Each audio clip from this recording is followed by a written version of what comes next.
हिंदी की अध्यापिका।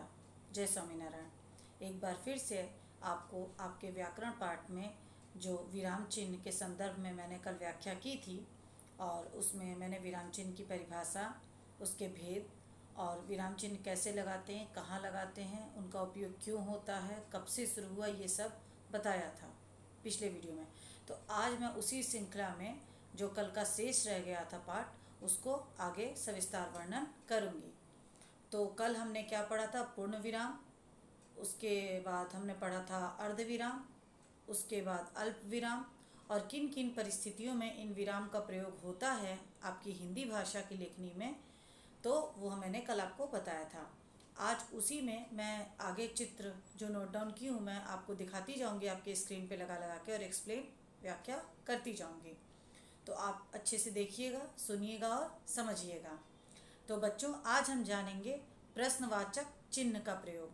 प्रश्नवाचक चिन्ह यानी जब आप किसी को कोई सवाल पूछते हो, कोई क्वेश्चन पूछते हो, तो उसके अंत में आप एक ऐसे करके डॉट लगाते हो ना, वो होता है प्रश्नवाचक चिन्ह। तो जब किसी वाक्य में प्रश्नात्मक भाव हो, उसके अंत में प्रश्नवाचक चिन्ह देखिए लगा हुआ है, स्क्रीन पर देखिए अपने, लगाया जाता है, तो प्रश्नवाचक चिन्ह का प्रयोग निम्नलिखित स्थितियों में होता है।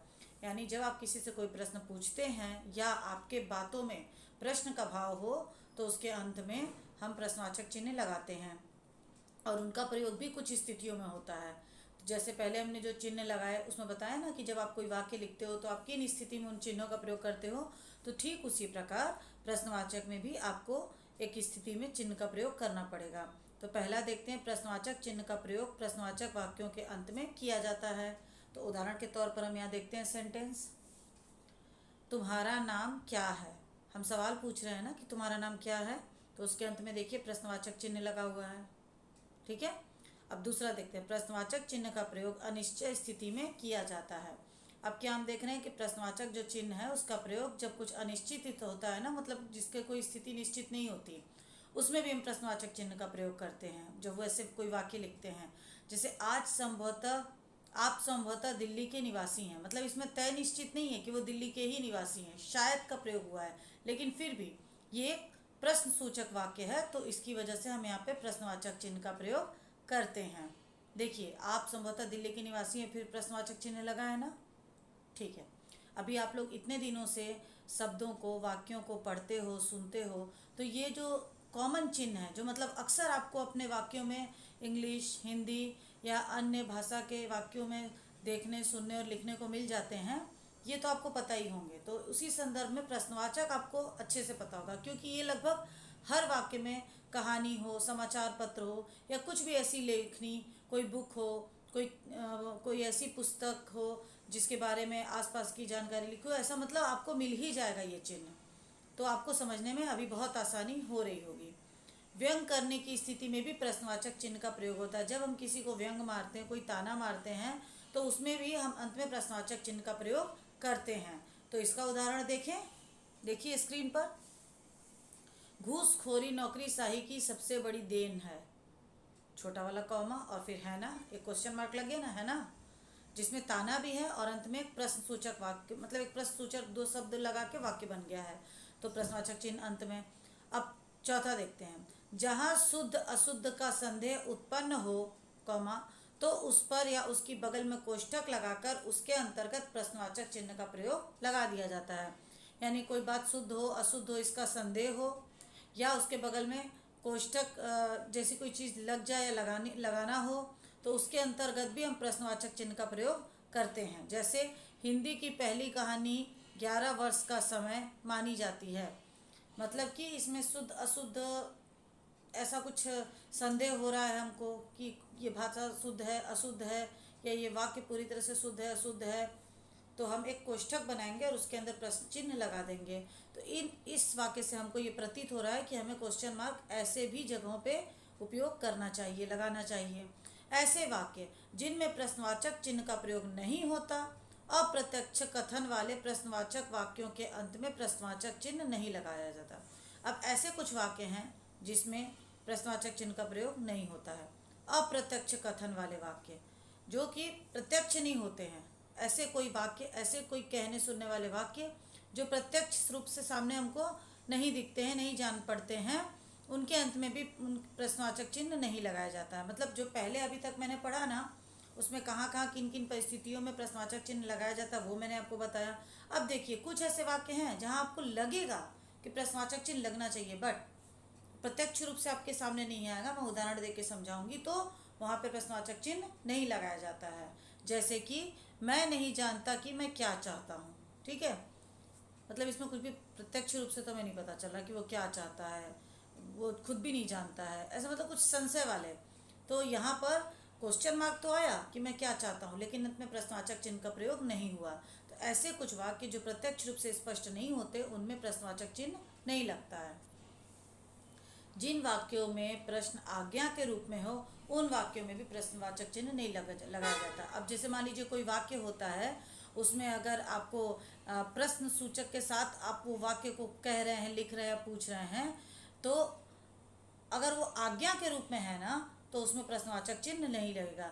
जैसे मुंबई की राजधानी बताओ, ये है क्वेश्चन, लेकिन इसमें प्रश्नवाचक चिन्ह न लग करके पूर्ण विराम का लगा हुआ है। देखिए एक लाइन खींची है ना, ठीक है।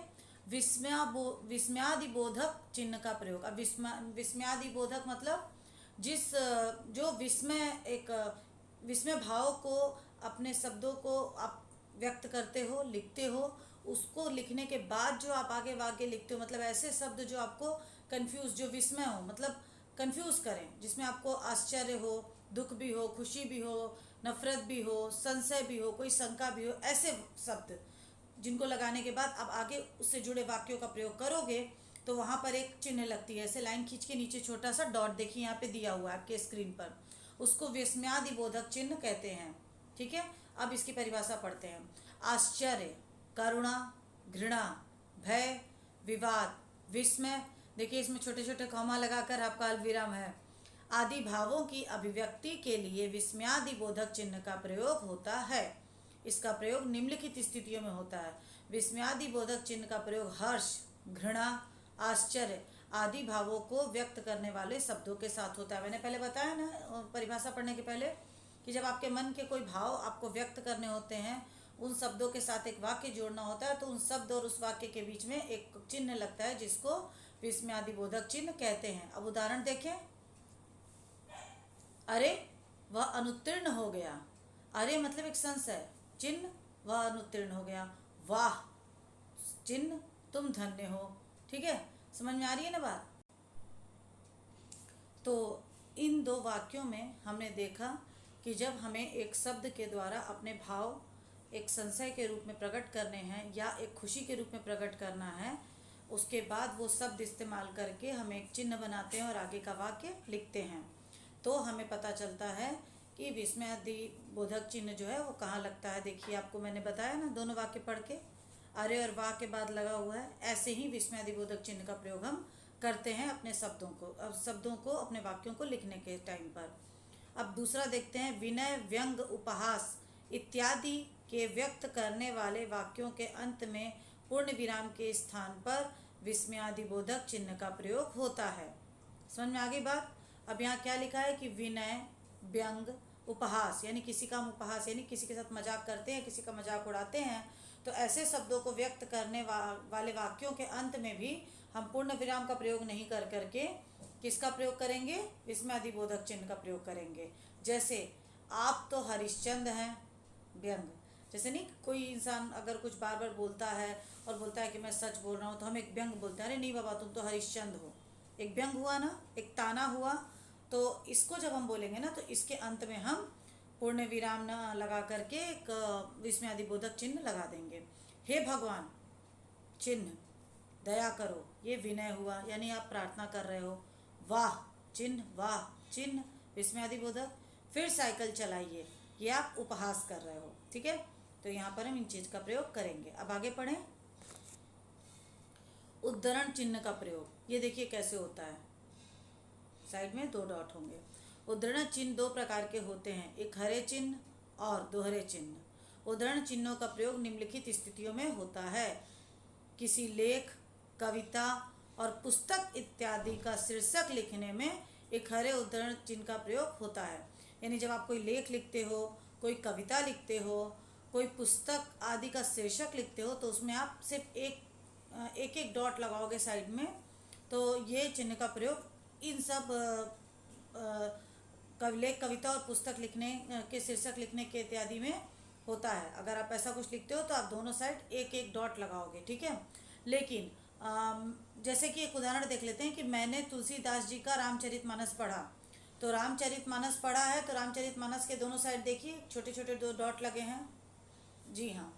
अब जब किसी शब्द की विशिष्टता अथवा विलग्नता सूचित करनी होती है तो एकहरे उद्धरण चिन्ह का प्रयोग होता है। अब एक दूसरी स्थिति देख लीजिए एकहरे उद्धरण चिन्ह का। क्या होता है कि जब किसी शब्द की विशिष्टता यानी उसके शब्द की जो विशिष्ट बात होती है वो, और विलग्नता यानी वो औरों से किस प्रकार अलग है इस बारे में सूचित करना होता है, तो ऐसे भी शब्दों के साइड में हम उद्धरण चिन्ह का प्रयोग करते हैं। जैसे खाना का अर्थ है, खाना का अर्थ घर होता है, ठीक है। तो घर के साइड में देखिए लगा है ना चिन्ह। तो हमने खाने के अर्थ को एक विशिष्ट शब्द में प्रयोग करने का यहाँ पे प्रयास किया, तो यहाँ पर हमको ऐसे चिन्ह का प्रयोग करना पड़ा। और ये खाना से अलग शब्द है लेकिन ये खाना का अर्थ मतलब खाने के अर्थ को प्रतीत कर रहा है, तो यहाँ पर भी हम ऐसे चिन्ह का प्रयोग करेंगे। अब आगे देखें। उद्धरण के अंतर्गत कोई दूसरा उद्धरण होने पर इकहरे उद्धरण चिन्ह का प्रयोग होता है। जैसे डॉक्टर वर्मा ने कहा, निराला जी की कविता वह तोड़ती पत्थर बड़ी मार्मिक है, ठीक है। अब यहाँ पे देखते हैं कि उद्धरण चिन्ह में अगर कोई दूसरा उद्धरण होने पर इकहरे उद्धरण चिन्ह का प्रयोग होता है। मतलब अगर कोई उद्धरण चिन्ह वाला कोई शब्द या वाक्य प्रयोग हो रहा है, उसके अलावा उसमें और कोई दूसरा भी प्रयोग हो रहा है, तो उसके अंदर जो हम चिन्ह लगाएंगे ना अंदर वाले वाक्य में, वो दोनों तरफ इकहरा लगाएंगे। इकहरा जो डॉट होता है ना वो। जब किसी कथन को जैसे का तैसा उद्धृत करना हो, मतलब जब कोई कथन आप कह रहे हैं या पढ़ रहे हैं उसको जैसे का तैसा आपको लिखना होता है तो दोहरे उद्धरण चिन्ह का प्रयोग होता है। यानी जब कोई कथन कह दिया गया, वो लिखा हुआ है ऑलरेडी, तो उसको आपको वापस से सेम वैसे का वैसा ही लिखना है, तो यहाँ पर दोहरे उद्धरण चिन्ह का प्रयोग यानी 2 डॉट लगेगा, ठीक है। सरदार पूर्ण सिंह का कथन है, हल चलाने वाले और भेड़ चराने वाले स्वभाव से ही साधु होते हैं। देखिए इसमें ये सरदार पूर्ण जी का कथन है, ये ऑलरेडी एक बार लिखा चुका है, तो इसके आगे ये लिखा है दोबारा उसी तरीके से सेम टू सेम, तो हमने 2 बार ऐसा चिन्ह लगाया। अब आगे देखें। निर्देशक या रेखिका का प्रयोग किसी विषय विचार अथवा विभाग के मंतव्य को सुस्पष्ट करने के लिए, यानी किसी विषय के विचार के मन के जो भाव होते हैं उनको स्पष्ट करने के लिए निर्देशक चिन्ह या रेखिका चिन्ह का प्रयोग किया जाता है। निर्देशक या रेखिका का प्रयोग निम्नलिखित स्थितियों में होता है। अब देखिए ये जो निर्देशक चिन्ह है ना उसी को रेखिका चिन्ह भी कहते हैं। तो इसका प्रयोग तब होता है जब आपको कोई भी शब्द, कोई भी वाक्य किसी के द्वारा लिखित या कथित है उसको सेम टू सेम लिखना है, तो वहाँ पर हम ऐसे चिन्हों का प्रयोग करते हैं। दूसरा, अगर किसी के कहे हुए भावों को स्पष्ट करना है, स्पष्ट तौर पे लिखना है, तो भी हम इन चिन्हों का प्रयोग करते हैं।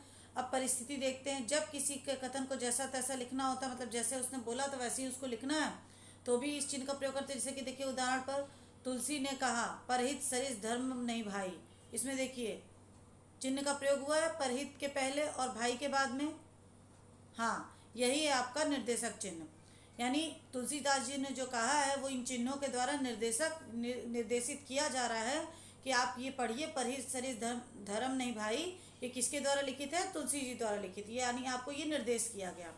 विवरण प्रस्तुत करने से पहले निर्देशक का प्रयोग किया जाता है। अब दूसरा पक्ष देखते हैं कि जब किसी चीज़ का हमको विवरण प्रस्तुत करना है ना, तो उसके पहले भी निर्देशक चिन्हों का प्रयोग हम करते हैं। रचना के आधार पर शब्द 3 प्रकार के होते हैं। देखिए यहाँ पे उदाहरण दिया गया है इसका कि चिन्ह का प्रयोग कैसे करते हैं, कि रचना के आधार पर सब 3 प्रकार के होते हैं, ठीक है। रूढ़, यौगिक और योग गुण, ठीक है। अब अगर ऐसी कोई रचना की जाती है जहाँ पे रेखिका चिन्ह का प्रयोग करना है, तो वहाँ पे शब्द 3 प्रकार के होंगे, रूढ़ होंगे, यौगिक होंगे और योग रूढ़ होंगे। तीसरा, जैसे यथा और उदाहरण आदि शब्दों के बाद रेखिका का प्रयोग होता है, ठीक है। जैसे संस्कृत की स ध्वनि फारसी में ह हो जाती है। समझ में आ रही है बात? जैसे असुर का अहुर, ठीक है, जो संस्कृत की स ध्वनि है वो फारसी में ह हो गई है। देखिए नीचे, असुर का अहुर दिख रहा है आपको? ओके, तो अब हम आगे पढ़ते हैं। चौथा, वाक्य में टूटे हुए विचारों को जोड़ने के लिए भी रेखिका का प्रयोग होता है। जैसे जब कोई वाक्य बीच में कटता है, टूटता है, अलग होता है, तो उसके बीच में दूसरा वाक्य जोड़ने के लिए भी रेखिका चिन्ह का प्रयोग होता है। जैसे आज ऐसा लग रहा है, देखिए चिन्ह का प्रयोग हुआ है, मैं घर पहुंच गया हूँ। दो वाक्यों को जोड़ा गया है ना, तो बीच में उस चिन्ह का प्रयोग हुआ है। देखिए यहाँ पर भी लिखा हुआ है। किसी कविता या अन्य रचना के अंत में रचनाकार का नाम देने से पूर्व भी रेखिका का प्रयोग होता है। जैसे शायद समझ नहीं पाओ तुम, मैं कितना मजबूर हूँ, मन है पास तुम्हारे लेकिन रहता इतनी दूर हूँ, ओमकार नाथ वर्मा। ठीक है, तो यहाँ पर भी रेखिका का प्रयोग हुआ है। दिख रहा है आपको?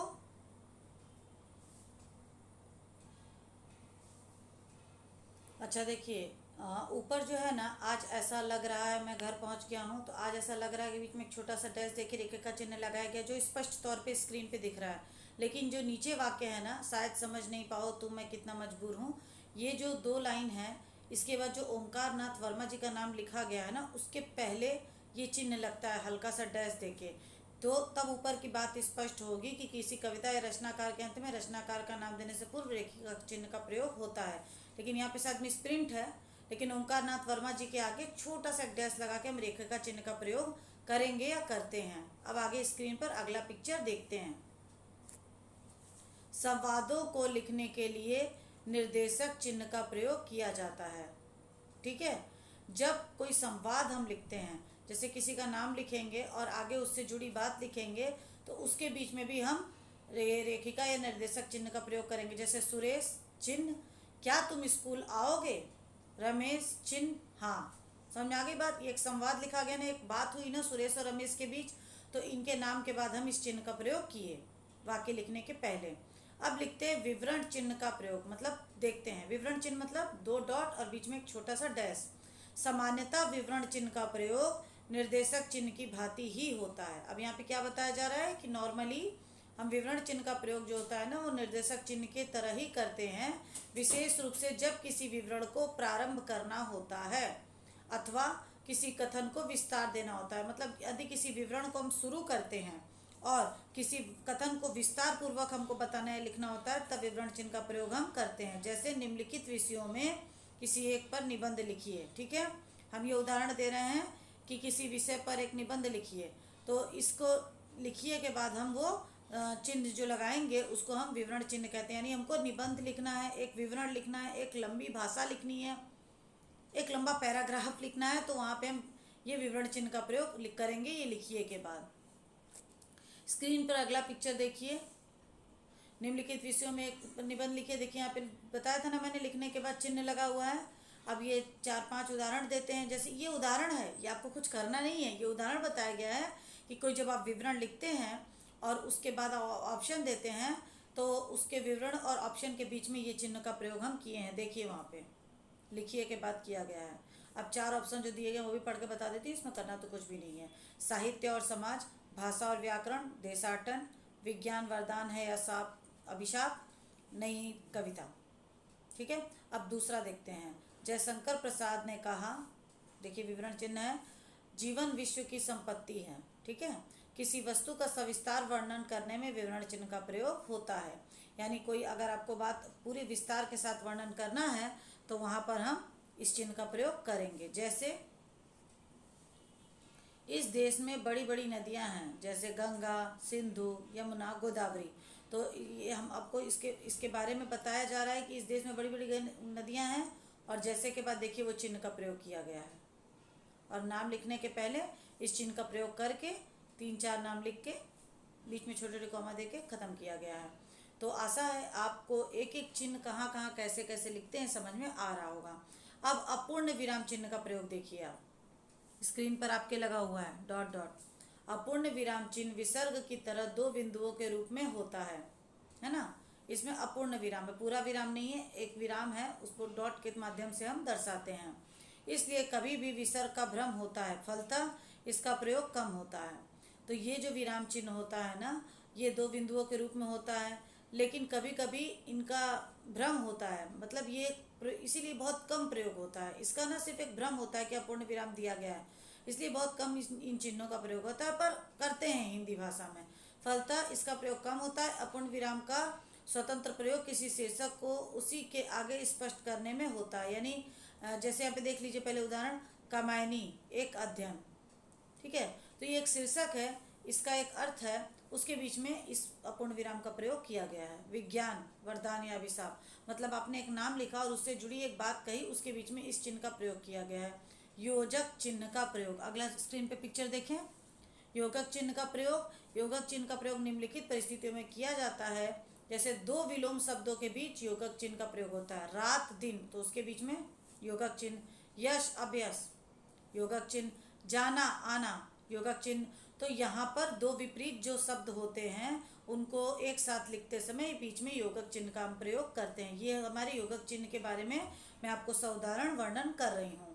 द्वंद्व समाज के बीच में भी ऐसे चिन्हों का प्रयोग होता है। जैसे देखिए, माता पिता के बीच में हुआ है ना, भाई बहन के बीच में एक चिन्ह लगा है और गुरु और शिष्य के बीच में एक चिन्ह लगा है, यानी विपरीत शब्दों में और द्वंद्व समास के बीच में योगक चिन्ह का प्रयोग होता है।